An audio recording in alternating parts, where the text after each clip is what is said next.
영상 띄워주세요. 예, 됐습니까? 예. 화면이 작아서 잘 어려움이라고 생각하는데 오늘 말씀을 같이 함께 나누려고 합니다. 여러분 오늘 주보에 이제 보셨지만은 제가 작년부터 사실 이 프로그램을 위해서 기도하고 이제 준비를 했는데 우리가 그 영성의 그 깊이를 더하기 위해서 두 가지. 첫 번째는 우리가 기도하는 것. 그래서 우리가 새벽 기도를 집중적으로 강조해서 하고 있는 것. 그다음에 뭐 특별 프로그램으로 우리가 기도원 가는 날을 하고 있는데 앞으로 이제 확대해서 제 생각에는 분기별로 한 번씩 대상별로 우리가 기도원에 가서 우리가 야외에 많이 가잖아요. 여행도 많이 가잖아요. 하나님과 함께 떠나는 여행도 참 필요하기 때문에 우리가 그런 영성 프로그램들이 좀 있어야겠다라는 생각을 첫 번째로 하고 했고요.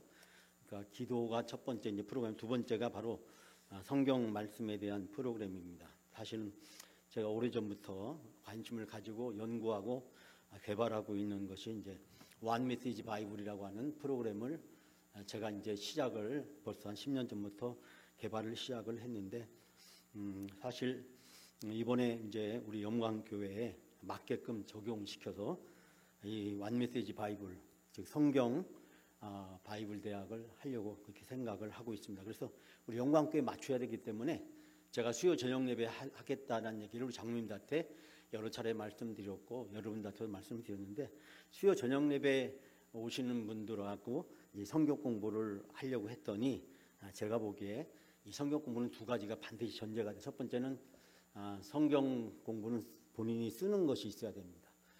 쓰는 것이 가로채우기나 뭐 답을 달거나 쓰는 것이 되고, 두 번째는 성경 공부를 하면 이제 토론이 있어요. 단어가 토의를 해야 되는데 우리 수요 예배 시간이 현실적으로 어렵다라는 생각이 들어서 제가 이제 생각한 것은 영광 성경 통독대학, 그래서 수요일 저녁 예배 하겠다.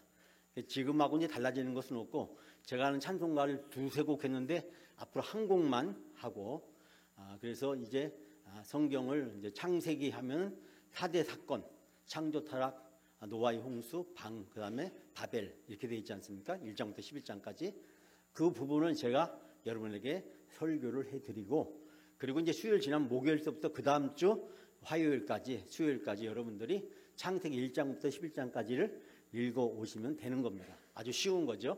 우리가 보통 이제 성경 통독 또는 성경을 가지고 문제풀이식으로 하는 교회들도 있는데 그렇게 해서 이제 2년 동안 성경 전체를 한번 읽을 수 있도록 여러분이 수요 예배를 통해서 말씀을 전하려고 합니다. 그러니까 성경 공부를 이제 성경 강해식으로 해서 쉽고 단순하게 우리가 성경을 같이 읽으면서 성경과 함께 여행을 떠나는 성경 통독 대학을 수요일 저녁 예배 하겠다. 이게 뭐 오픈되어 있고 열려져 있는 그런 프로그램이 되겠습니다. 그리고 또 하나는 제가 바이블, 영광 바이블 컬리지라고 하는데 금요일 저녁에 2시간씩 2년 과정으로 그래서 한 학기에 20번, 그래서 1년에 40번, 그러니까 여름방학, 겨울방학이 있는 거죠. 우리가 이제 55주니까 55주 중에서 40주를 이제 공부를 하는 겁니다. 전반기 20주, 후반기 20주.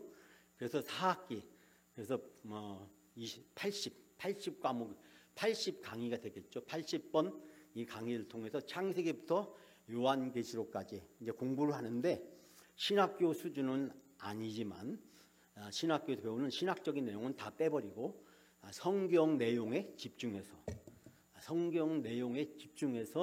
80번에 걸쳐서 창세기부터 요한계시록까지 평생 성경 한번 제대로 공부해보자 라는 캐치프레이즈를 가지고 제가 진행을 하려고 합니다. 이건 4월 첫째 주부터 개강을 하게 되는데 한 학기에 20번씩 1년에 40번, 그래서 80번 진행하고 여름방학, 겨울방학도 있고 또 수련회도 또 하게 되고 그렇기 때문에 여기는 이제 일정한 정도 교재비 및 수강료를 부담을 하셔야 되고, 그래서 원하시는 분들에 한해서 원하는 분에서 한해서 하는데 제가 이제 원하는 최소 인원수는 10명입니다.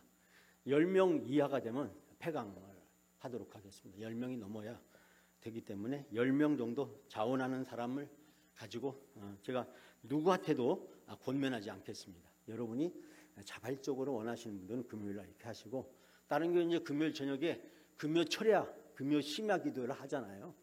그래서 우리는 이제 화요일, 수요일 저녁은 성경 통독대학, 금요일 날은 이제 바이블 컬리지에 이제 중점을 둬가지고 여러분들이 성경을 공부할 수 있는 기회를 제공해 줬으면 좋겠다라는 생각을 좀 하고 있고요.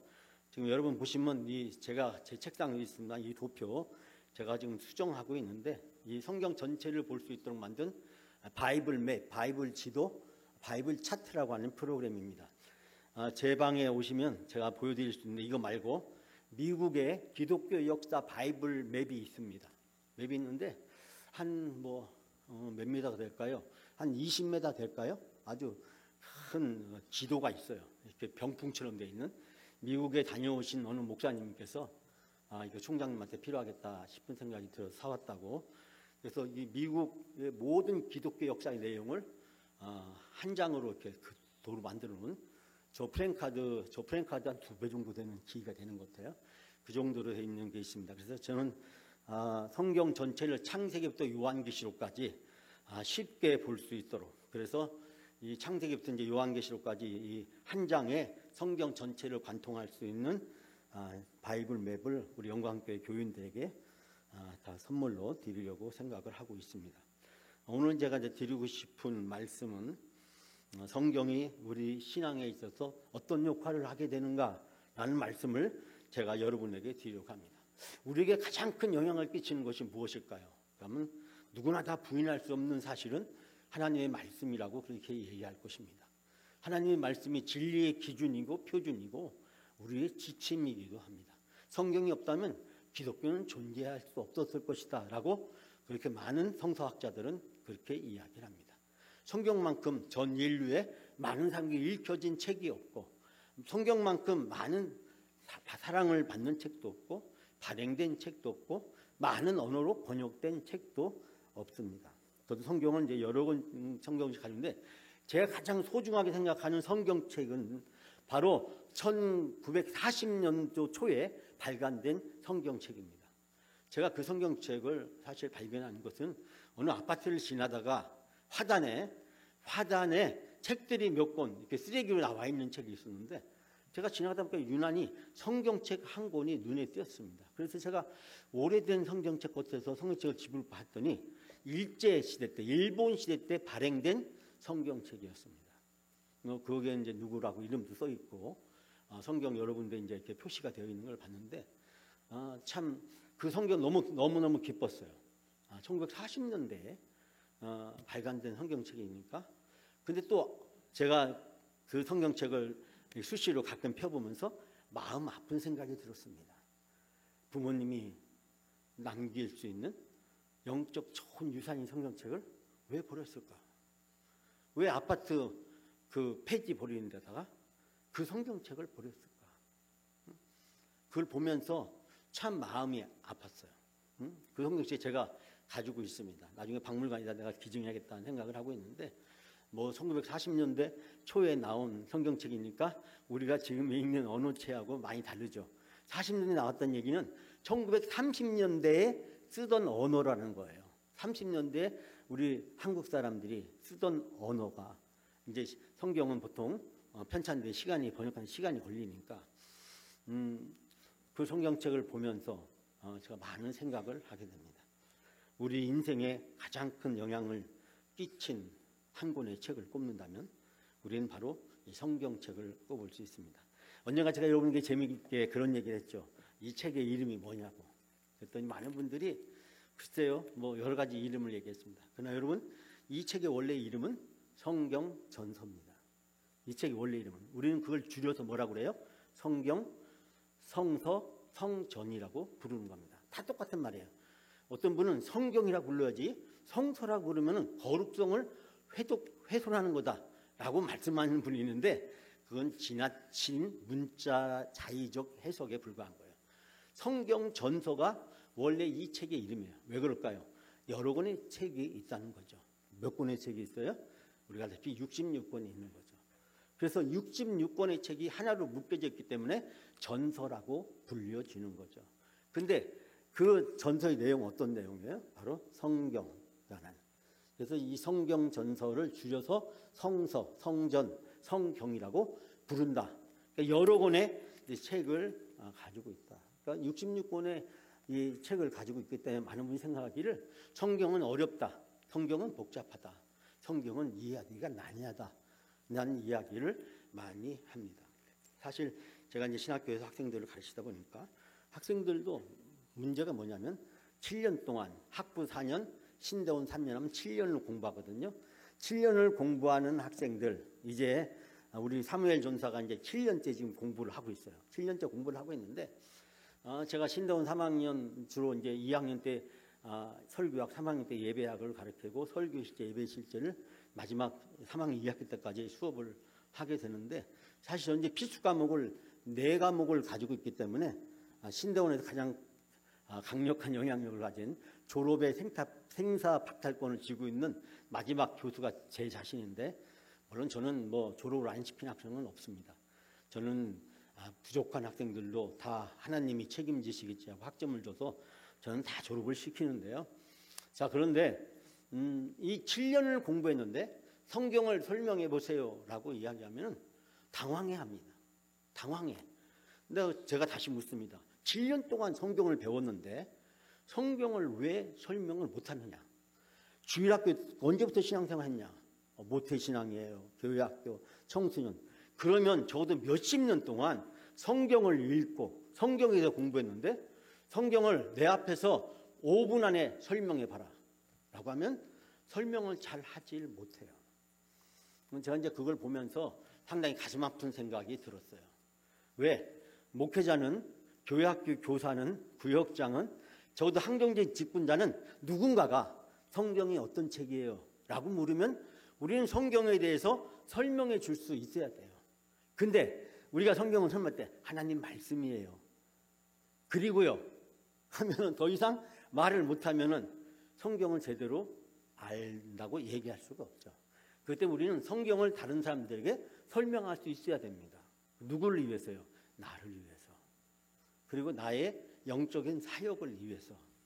그래서 교회에서 적어도 항존직이라고 한다면 적어도 목회자가 될 전도사들이나 신학생들이라면 성경을 설명할 수 있어야 된다. 저는 그렇게 말합니다. 1분 안에 설명해 하더라. 3분 안에 설명해라. 10분 안에 설명해라. 1시간 안에 설명해라. 10시간 안에 설명해라. 1분 안에 성경 전체를 설명하지 못하는 사람은 1시간 안에도 10시간을 줘도 성경 전체를 설명하지 못한다. 1분 안에 성경을 설명하는 사람은 성경 전체를 설명할 수 있다. 여러분, 성경은 복잡해 보이지만 성경 66권은 한 권의 책으로 되어 있습니다. 이 한 권의 책은 다시 39권 구약과 27권 신약으로 되어 있습니다. 39권의 구약 성경은 복잡해 보이지만 17권의 역사서와 그리고 5권의 시가서, 17권의 예언서로 되어 있습니다. 그래서 구약은 39권으로 되어 있습니다. 구약 성경의 메시지는 심판과 소망의, 심판과 회개의 메시지를 담고 있습니다. 신약 성경 27권 복잡해 보이지만 사복음서, 어떻게 해야 구원받느냐? 예수 믿어야 구원받는다. 그리고 23권의 서신서, 구원받은 후에 어떻게 살아야 되느냐? 교회에서 선교하며 살아야 된다. 그것이 바로 23권의 서신서죠. 교회의 탄생, 사도행전, 교회의 성장, 13권의 바울서신, 교회의 시연과 성숙, 8권의 일반서신, 교회의 영광과 비전, 요한계시록으로 끝나게 됩니다. 사실 이제 신약성경은 복잡해 보이지만 4권의 복음서와 23권의 서신서, 복음이란 무엇이냐? 어떻게 복음으로 살아야 되느냐? 이 한 2가지 질문에 대한 대답을 던져주고 있습니다. 더 좁게 얘기하면 성경은, 구약은 왕의 이야기, 하나님의 이야기고 신약은 왕의 아들의 이야기입니다. 성경은 복잡해 보이지만 사실 성경은 우리들에게 가장 명확하고 단순하고 확실한 메시지를 담고 있습니다. 오늘 여러분이 함께 들었던 요한복음 3장 16절 말씀은 성경 전체를 담고 있는 주제입니다. 우리 다 같이 한번 해볼까요? 하나님이 세상을 이처럼 사랑하사 독생자를 주셨으니 이는 저를 믿는 자마다 멸망치 않고 영생을 얻게 하려 하십니다. 예, 아멘. 여러분이 잘 알고 있는 말씀이죠. 수없이 외웠던 말씀이잖아요. 요한복음 3장 16절은 성경 전체를 관통하고 있는 핵심 구절이죠. 성경을 대표하는 구절을 하나를 꼽으세요 하면 요한복음 3장 16절 꼽는 사람이 제일 많을 겁니다. 그러면 요한복음 3장 16절이 절대적인 답은 아니에요. 그러나 많은 사람들은 요한복음 3장 16절을, 또 많은 성서학자들은 요한복음 3장 16절을 꼽습니다. 왜냐하면 성경 전체의 주제는 하나님의 사랑에 대해서 이야기해 주고 있기 때문입니다. 하나님의 사랑이 뭔지, 그 하나님의 사랑을 우리가 어떻게 받아들여야 되는지, 그 하나님의 사랑을 받아들일 때 우리가 어떻게 되는지 요한복음 3장 16절에 잘 나타나 있잖아요. 그래서 우리가 그전부터 교회학교에서, 주일학교에서 청소년부, 중고등부 수련할 때 늘 기본적으로 외우게 하는 것이 요한복음 3장 16절. 성경의 출발이자 성경의 결론이자 성경의 핵심이자 성경의 전부라고 얘기할 수 있는 단 하나의 완 메시지, 바로 요한복음 3장 16절을 통해서 창세기에서부터 요한계시록까지 66권의 말씀은 펼쳐져 있습니다. 여러분, 성경을 우리가 공부해야 될, 성경을 알아야 될 가장 중요한 이유는 무엇일까요? 제가 영상을 준비했지만 오늘 그냥 말로 하도록 하겠습니다. 여러분이 잘 알다시피 성경은 하나님의 말씀이기 때문이죠. 그러나 성경 안에 보면 또 사람의 말도 있습니다. 베드로의 말도 있고요. 우리가 아시다시피 바울의 말도 신약 성경에 있죠. 구약에 보면 모세의 말도 있고 여호수아의 말도 있고 여러 사람의 말이 있죠. 하나님의 말과 사람의 말이 섞여져 있지만, 그러나 그 이야기를 통해서 하나님이 우리에게 하시고자 하는 말씀의 뜻이 바로 이 66권 성경 안에 담겨져 있습니다. 제가 이번에 여러분들에게 영광 성경 통독대학 수요 저녁 예배 때, 수요 저녁 예배 시간에서 제가 설교 시간을 조금 더 늘려서, 그러나 끝나는 시간은 정확하게 8시에, 이제 8시 반이죠.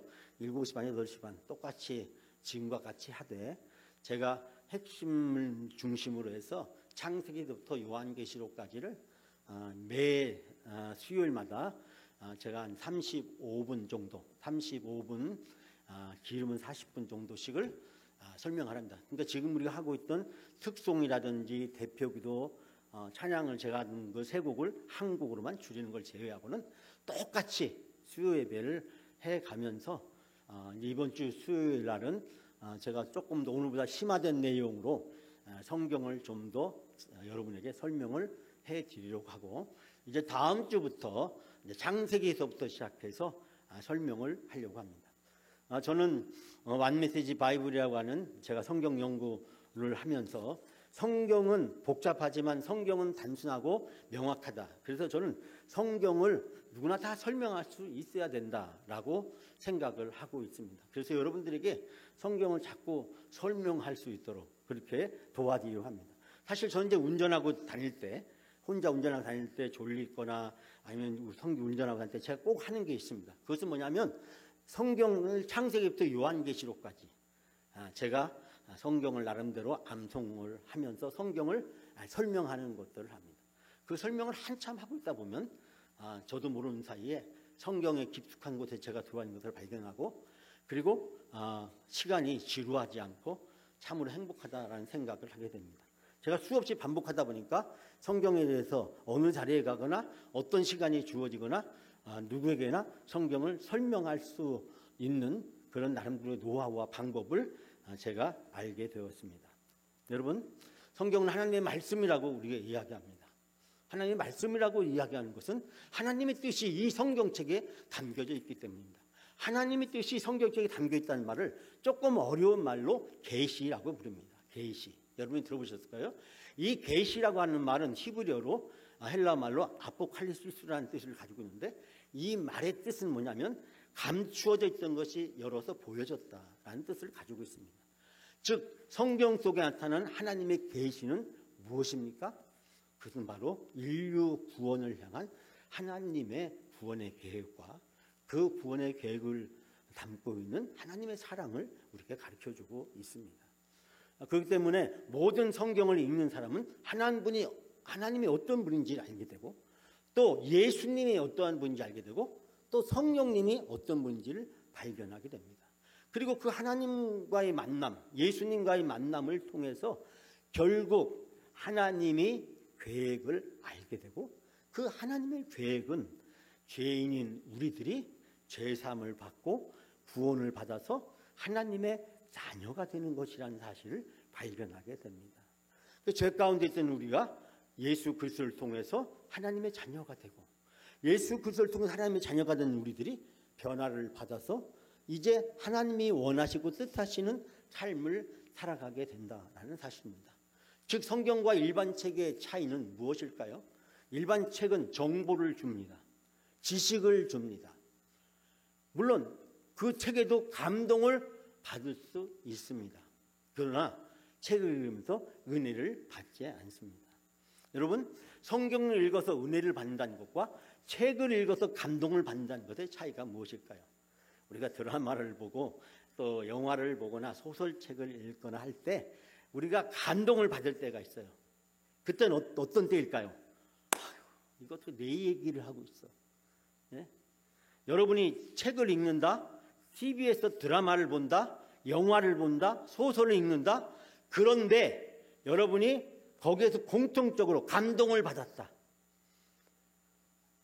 감동을 받았다는 것은 소설에서, 영화에서, 드라마에서, 그 책에서 바로 나를 발견했다는 거예요.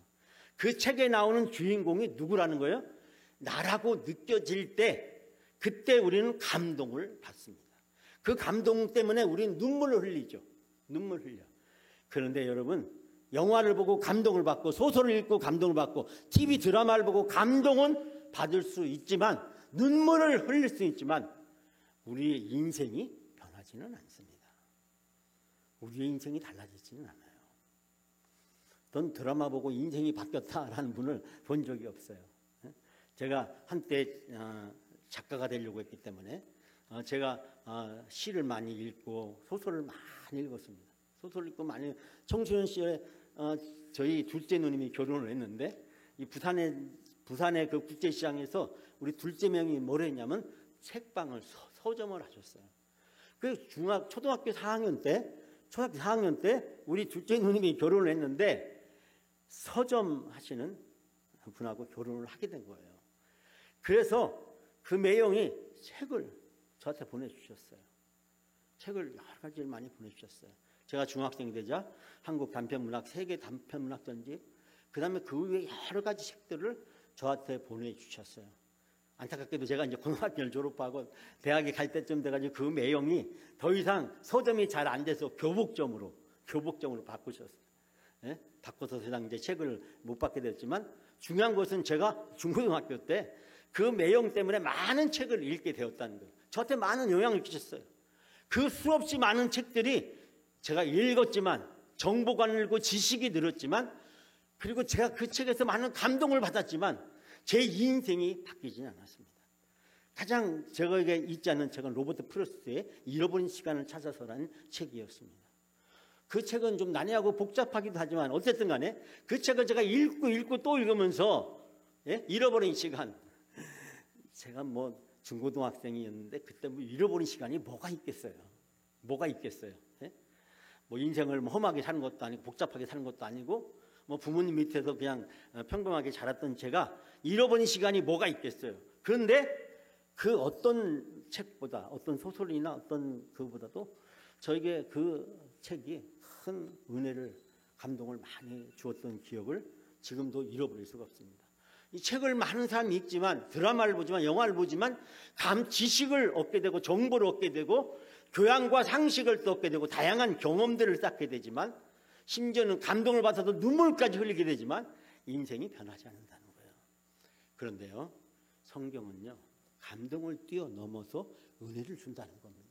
그 은혜는 바로 우리들의 인생을 변화시킨다는 것입니다. 우리가 아브라함을 읽다 보면 어느 순간에 아브라함이 바로 나라는 사실을 깨닫거든요. 야곱을 읽으면서 화가 나고 분노해요. 무엇 때문에? 내가 야곱과 같은 사꾼의 기질이 있구나. 아간의 마음을 보면서 숨겨진 우리의 마음이 들통난 것 같은 느낌이 들고, 다윗을 보면서 나도 저렇게 살아야지 라는 생각이 들고, 다윗이 찬양하면서 불렀던 수많은 시편들을 보면서 우리가 많은 은혜를 받잖아요. 기도가 안 된다, 은혜가 안 된다, 신앙생활에 기쁨이 없다, 감격이 없다, 재미가 없다, 행복하지 못하다. 그럴 때 시편을 읽고 또 읽으면 반드시 기도문이 열리고 은혜의 문이 열립니다. 근데 그걸 안 하기 때문에 내가 은혜가 없다, 기쁨이 없다, 감격이 없다, 재미가 없다, 신앙생활이 너무 형식화된 것 같아, 고목처럼 굳어버렸다. 시편을 읽고 또 읽다 보면 하나님이 기도의 문을 열어주고 찬양의 문을 열어주고 감사의 문을 열어주게 됩니다. 성경을 읽다 보면 내가 처음에는 이 성경을 읽었는데 아브라함을 읽고 이삭을 읽고 야곱을 읽고 요셉을 읽고 다윗을 읽고 여호수아를 읽고 사사시대의 수많은 인물들을 읽고 그리고 남북 왕국의 그 왕들의 이야기를 듣고 바벨론 포로의 이야기를 듣고 캄캄한 암흑에서 메시아 예수 그리스도를 기다리던 학개, 스가랴, 에스라, 느헤미야 그 바벨론 포로 시대의 이야기를 듣고 그리고 그 절망의 끝자락에서 예수 그리스도가 이 세상에 세례 요한을 통해서 오시고 안나와 사가랴를 통해서 우리에게 예수 그리스도의 오심을 맛보기로 보여주시고 그리고 마태, 마가, 누가, 요한을 통해서 예수 그리스도의 생애가 다양하게 펼쳐지는 드라마틱한 이야기를 우리가 접하게 됩니다. 그리고 그 예수를 만났던 사람들의 그 감격과 기쁨이 사도행전에서 이어지게 되고 예루살렘에서 사마리아와 땅끝에서 그들의 복음 전도의 이야기, 교회가 어떻게 탄생했고 교회가 어떻게 성장했고 교회는 어떻게 발전해 갔는지를 발견하면서 교회의 다양한 이야기들을 사도 바울의 열쇠권의 서신서와 그리고 이제 그 교회들이 이방인 지역에 가서 수없이 많은 종교들과 그 철학과 사상들에 의해서 거짓 교사들에서 도전과 위협을 받으면서 교회의 성숙과 실현 8권의 일반 서신을 접하게 됩니다. 그러면서 인류의 궁극적인 교회의 영원한 미래는 바로 요한계시록을 통해서 발견하게 됩니다. 사도행전에 탄생한 교회는 바울서신을 통해서 성장하고 그리고 일반서신 8권을 통해서 성숙된 과정을 가면서 이단과 사이비와 거짓된 철학과 사상과 혼합주의와 다원주의 사회 속에서 기독교의 신앙을 가지고 살아가는 것은 무엇인가? 8권 일반서신에서 그 답을 주고 10권의 바울서신은 유대인들의 율법 속에서 그 율법에서 벗어나기 위해서 자기 의와 그리고 인간의 교만과 어리석음과 무지와 처절하게 싸우는 그 사도 바울은 한마디로 우리에게 고백하기를 오라 나는 공고한 사람이로다. 이 사망을 보면서 누가 나를 건져내겠느냐라고 그렇게 부르짖고 탄식하면서 사도 바울이 우리에게 고백하기를 예수 그리스도 안에서는 결코 정죄함이 없느니라. 여러분 바울 서신 얼마나 기가 막힌 말씀입니까? 1장부터 11장까지 어떻게 해야 구원받느냐? 예수 믿어야 구원받는다. 12장부터 나머지 바울 서신의 내용은 구원받은 후에 어떻게 해야 되느냐? 로마서 12장 마음을 새롭게 하고 변화를 받아서 우리가 하나님의 의를 이루는 복음을 전하고 선교하는 삶을 살아야 된다. 여러분 로마서는요 신약의 축소판이에요. 로마서 한 권을 보면 신약 성경 20권 전체가 다 보입니다. 여러분 이사야 66장을 보게 되면 구약 성경 전체가 보이고 신약 성경 전체가 보이고 예언서 전체가 보입니다. 그래서 이사야서 한 권을 제대로 공부하면 구약을 다 알고 신약도 다 알고 성경 전체도 알고 예언서 17권 내용도 단번에 이해할 수 있게 됩니다. 그래서 이 이사야를 가르쳐서 성경의 축소판이다. 성경의 맥이다. 맥잡기라고 그렇게 이야기합니다. 그러니까 어떻게 보면 이제 구약에서는 이사야, 신약에서는 로마서 이 두 권을 제대로 공부하면 이 구약과 신약뿐만 아니라 또 예언서 17권뿐만 아니라 바울서신 내용뿐만 아니라 신약 성경 전체를 관통해서 이해할 수 있게 됩니다. 여러분 성경은 이처럼 드라마틱하고 재미난 이야기를 하고 있습니다. 그런데 성경을 읽는 우리에게 성경은 우리에게 되묻습니다. 아브라함을 읽는 성경의 독자에게 성경은 우리에게 다시 묻습니다. 아브라함이 누구예요? 라고 물으면 그 성경은 우리에게 묻습니다. 네가 아브라함이냐? 묻습니다. 성경을 읽으면서 야곱이 누구예요? 라고 물으면 성경은 다시 묻습니다. 네가 야곱이냐? 이렇게 묻습니다. 요셉을 읽으면서 요셉이 누구예요? 그렇게 억울한 일 당했는데 왜 불평 한마디 안 해요? 원망 한마디 안 해요? 네가 요셉이냐? 묻습니다. 근데 너는 왜 불평하느냐? 너는 왜 원망 가운데 살아가느냐?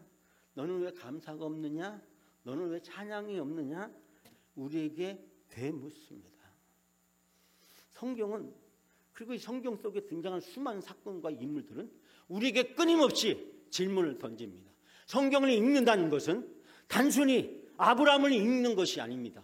이 성경이 나를 읽게 만들고 내 인생을 읽게 만들게 될 때 나의 인생에 세상에 무엇과도 바꿀 수 없는 놀라운 변화를 가져오게 됩니다.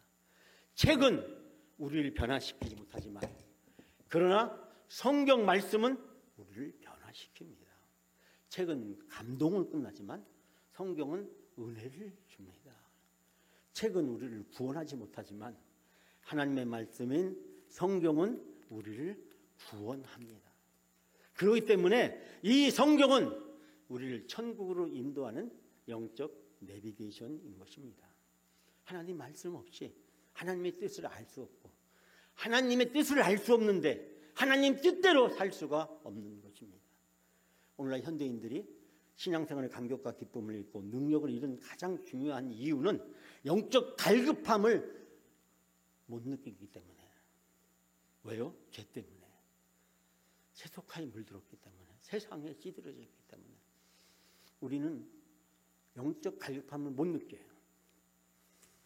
아파트 지상주에 빠져가지고 이 대한민국이 아파트 때문에 망할 날이 오겠지만 이 아파트가 행복과 성공의 보장인 것처럼 대한민국은 아파트에 오죽했으면 아파트란 노래가 유행하고 또 젊은이들이 아파트 하면서 또 세계적으로 또 유행하고 그런 것을 보면서 여러분 느낄 수 있는 건 뭐예요?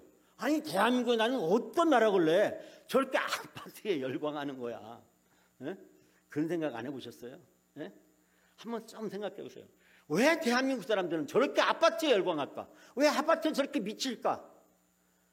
아파트가 부귀영화와 재산 축적의 성공의 수단과 기준으로 평가하는 잣대로 여겨지는 이 대한민국 말이죠. TV만 켜면 어떻게 하면 잘 먹을까? 맛있는 거 먹을까? 어떻게 하면 잘 놀러 다닐까? 어떻게 하면 돈을 많이 벌 수 있을까? 현대 자본주의의 세 가지 욕망의 코드. 네? 성과, 그 다음에 돈과, 그리고 쾌락이라고 해요. 이 텔레비를 통해서, 인터넷을 통해서, 유튜브를 통해서 끊임없이 우리를 세뇌하잖아요. 유튜브 알고리즘은 얼마나 우리 치명적인 중독입니까? 벗어나도 벗어날 수 없도록 만들어요. 자꾸 거기에 빠지고 또 빠지게 만들어요.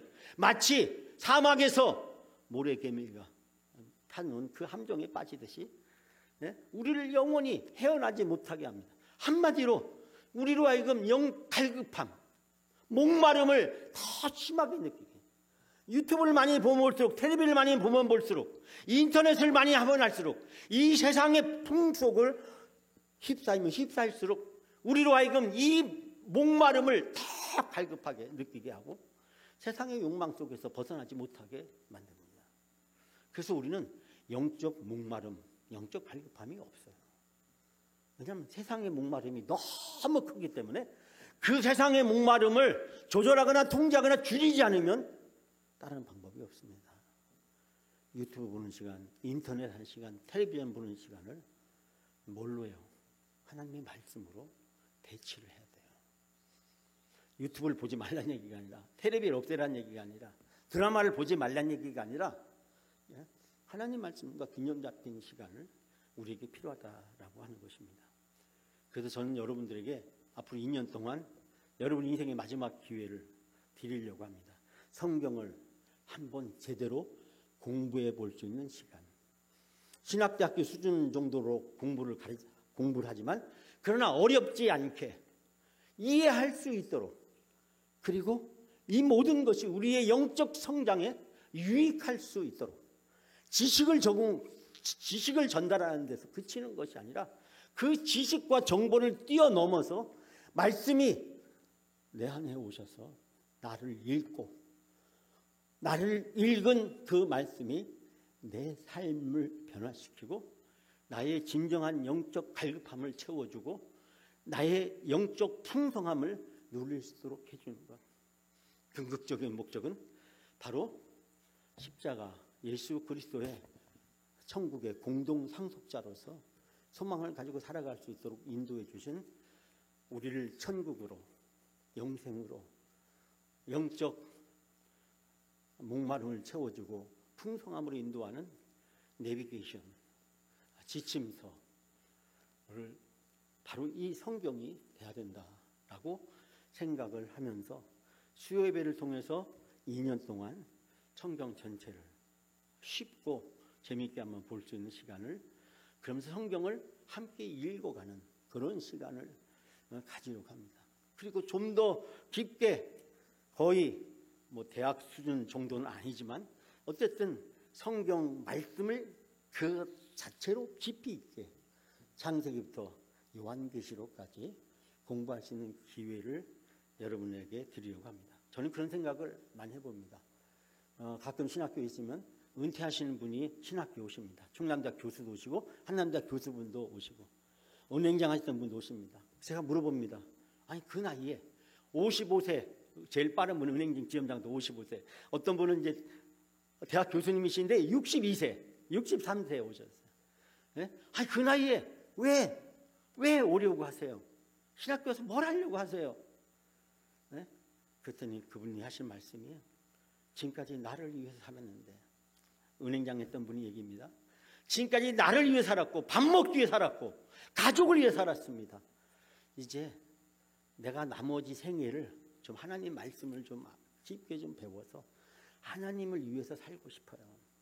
대학 교수였던 두 분이 저한테 하시는 말씀이, 목사님 제가 제 살 만큼 살았는데 무슨 더 소원이 있겠어요. 내가 하나님 말씀을 좀 깊게 좀 제대로 배우고 싶어요. 지금까지 뭐 한다고 하나님 말씀 제대로 배우질 못해서. 근데 그분이 졸업하시면서 저한테 그런 이야기 했습니다. 목사님, 교수님 상당히 실망을 하고 갑니다.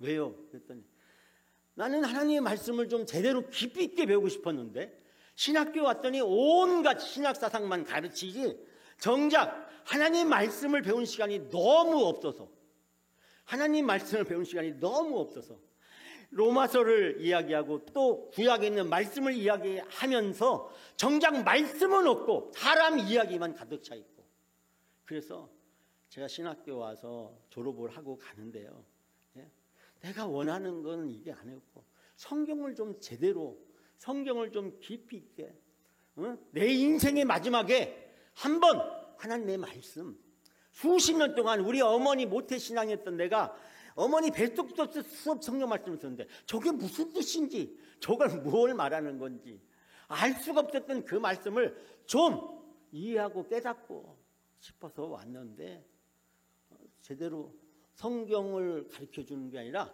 성경에 대해서, 성경에 관해서만 가르쳐주는 것을 보고 마음 한쪽으로 많은 실망을 했습니다.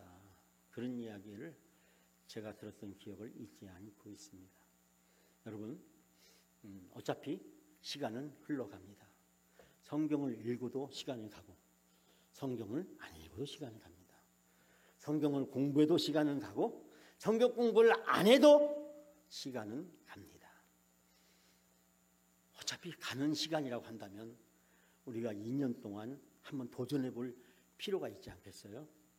한번 2년 동안 우리가 좀 한번 도전해 볼 필요가 있지 않겠습니까? 이 3년 동안 내가 하나님 말씀에 좀 TV 보는 시간 줄이고, 인터넷 시간 줄이고, 유튜브 줄이고, 다른 거 내가 하고 싶은 것들 하는 것들을 좀 줄여서, 전혀 하지 말란 얘기가 아니라 그 내 삶의 영역에서 하나님 말씀은 거의 없었기 때문에, 하나님 말씀과 씨름하는 시간은 없었기 때문에 하루 24시간 중에서 10분의 1, 여러분 10분의 1이면 24시간이면 곱하기 60 하면 얼마입니까? 그 시간 2시간이라고 잡고, 2시간도 아니고 하루에 1시간이라도 우리가 24시간 중에서 1시간, 24분의 1, 24분의 1이라도, 일주일이면 몇 시간입니까? 그 많은 시간 중에서 2시간, 또 수요 저녁 1시간 하나님 말씀을 읽으면서 함께 할 수 있는 그런 시간, 한번 만들어 보는 건, 전 그거를 영적 터닝 포인트, 우리 인생의 영적 터닝 포인트라고 이야기하고 싶습니다. 여러분에게 그런 시간이, 그런 기회가 앞으로 주어질 수도 있고 안 주어질 수도 있습니다. 그렇다면 어쩌면 내 인생의 마지막 기회일지도 모르는 이 시간. 그래서 저는 사실 제가 명성교회 수양관에 가면서 김사 목사님하고 제가 했던 나눴던 많은 꿈들 중에서 김사 목사님 좋게 생각했던 게 뭐냐면, 모든 사람이 저는 성경대학 한번 해야 된다. 그래서 우리가 죽기 전에, 세상을 떠나기 전에 하나님 말씀 창세기부터 요한계시록까지 들을 수 없고 볼 수 없고 읽을 수 없는 그날이 오기 전에, 아무것도 할 수 없는 그날이 오기 전에 우리가 한 60 이상 살았으면 이제 하나님 말씀에 내 인생을 걸어볼 수 있는 그런 시간이 필요하지 않을까. 근데 그 시간은 24시간을 다 내놓으라는 것도 아니고 1시간에서 1시간 반 정도 우리가 하나님의 말씀을 함께 할 수 있는 그 시간을 갖게 된다면 우리의 영적인 갈급함이 저는 되살아난다라고 생각합니다. 세속적인 갈급함은 너무 많은데 영적 갈급함이 너무 없어요. 갈급함이 없는데 기도가 나오겠어요? 봉사하는데 감사가 있겠어요? 신앙생활하는데 기쁨이 있겠습니까? 저는 그렇게 생각합니다. 교회 일은 기쁘고 신나게 해야 돼요. 근데 우리 영광교회의 단점은 여러분이 이 얘기를 들으면 또 기분 나쁘겠지만은 기쁘고 신나게 일을 못하게 만들어. 뭐든지 기쁘고 신나게 일을 하게 만들어. 잘한다. 계속 잘해달라. 고맙다. 내가 도와줄게. 내가 부족한 거 채워줄게. 열심히 해봐. 제가 몇 번 말씀드렸지만 전교인 특별 새벽기도 하잖아요. 일주일 동안.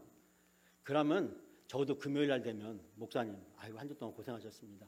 해장국 한 그릇이라도 하시죠. 이런 사람 교인들이 줄줄이 나와야 되는 거예요. 예?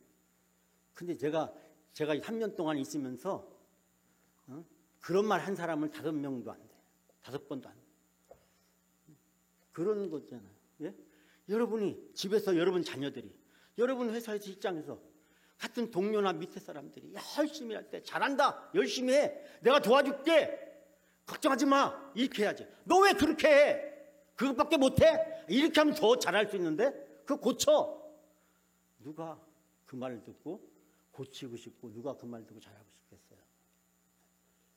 왜? 우리는 칭찬하고 격려해서 더 잘할 수 있도록. 응? 식당에서 밥을 먹었어요. 감사합니다. 맛있게 먹었어요. 무슨 일 할 때 잘했어요. 설령 잘못했어도 잘했어요. 아이고 고맙네. 내가 대신해 줬어. 칭찬하고 자랑하고 격려해서 더 잘할 수 있도록. 그것이 진정한 영적 동반자고 그것이 진정한 신앙생활이 아닐까요? 우리가 2년 동안 여러분이 하셔도 되고 안 하셔도 됩니다. 그러나 여러분 안 하면 여러분이 손해예요. 이 교회가 손해예요. 여러분이 우리 목회자들이 저를 비롯해서 어떻게 하면 더 열심히 하게 만들까? 이 국리를 하셔야 되잖아요. 어떻게 하면 주글뚱살뚱 일하게 만들 건가? 이렇게 만들어야 되잖아요. 아이 대충 하세요. 그렇게 안 해도 돼요. 뭐 해요? 아유 누가 요즘 그렇게 해요. 그렇게 하면 이것도 안 하고 저것도 안 하고 이것도 안 하고 저것도 안 하고 예배만 드리고 형식적으로 와서 그냥 표정만 찍고 가게 되면 누가 손해일까요?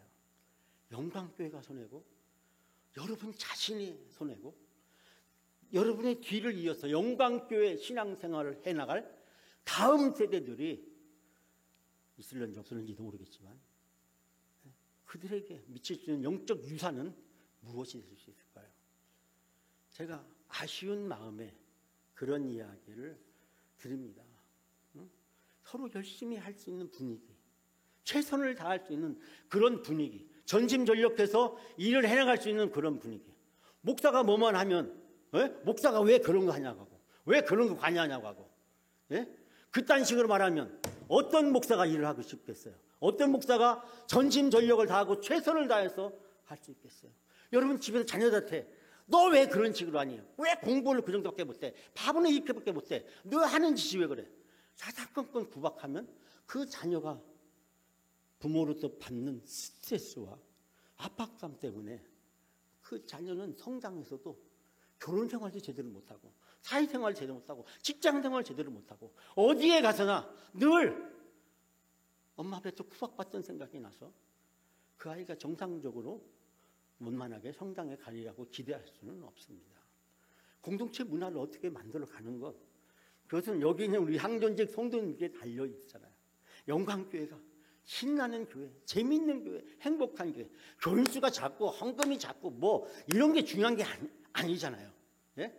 숫자가 적어도 오죽했으면 잠언 말씀에 고기를 먹으면서 다투는 것보다 채소를 먹으면서 화목한 것이 낫다.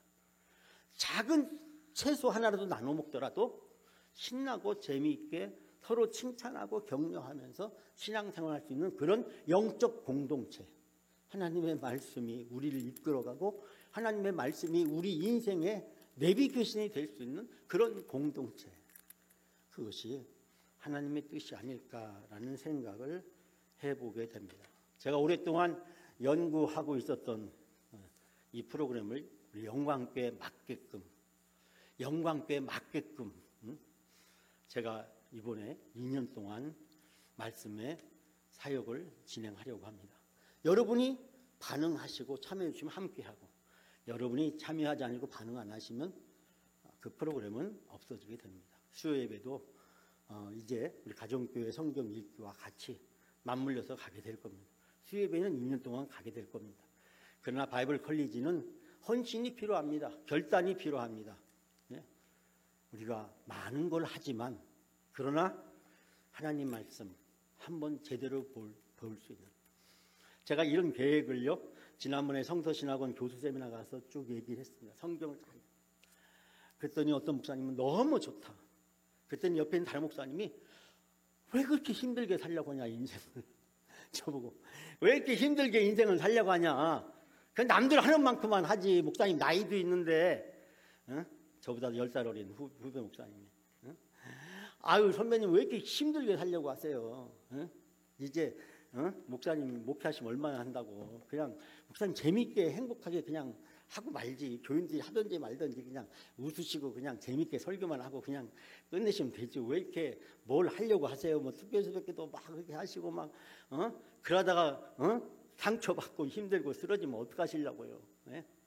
제가 그 이야기를 들으면서 한쪽으로는 위로가 되고 한쪽으로는 화가 나기도 하고 서운하기도 하고 그런 마음이 저에게 교차가 되었습니다. 여러분, 여러분의 선택입니다. 여러분의 선택입니다. 제가 영광교회에서 3년 동안 깨달은 것은 목사가 뭘 해도 할 수 없다는 걸 제가 깨달았어요. 여러분의 선택이 여러분의 미래를 좌우하게 된다는 것을 제가 3년 동안 깨달은 겁니다. 제가 한 30년 목회를 했으면 좀 더 깨달은 게 많았을 텐데, 물론 이제 30년 목회라고 하는 것은 영광교회에서 담임 목사로 30년 목회했다면 많은 걸 깨달았겠죠. 그러나 제가 여러 기관과 사역을 하다 보니, 여러 교회 사역을 하다 보니까 또 영광교회가 많이 다르고 그런 상황에서 영광교회 갖다가 단순하게 비교할 수가 없기 때문에, 그러나 제가 이 시간에 마지막으로 드리고 싶은 말씀은 선택은 여러분의 몫이고 그 선택이 여러분의 미래를 좌우할 수 있다는 사실입니다. 여러분, 2024년 영광 성경대학 영광 바이블 아카데미 여러분을 초대합니다.